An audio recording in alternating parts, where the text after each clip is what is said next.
ভাল লাগছে না রাস্তাটা? আহা, আমারও ভাল লাগছে, তবে আমার ভাল লাগাচ্ছে পেছনে বেশি লাগছে এই রাস্তায়।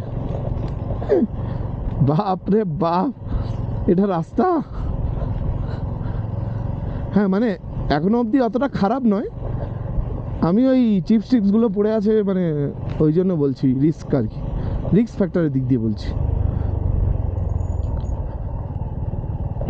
ওই যে একটা গাড়ি আসছে, ওকে আবার সাইড দিতে হবে, নাহলে ও যাবে কি করে।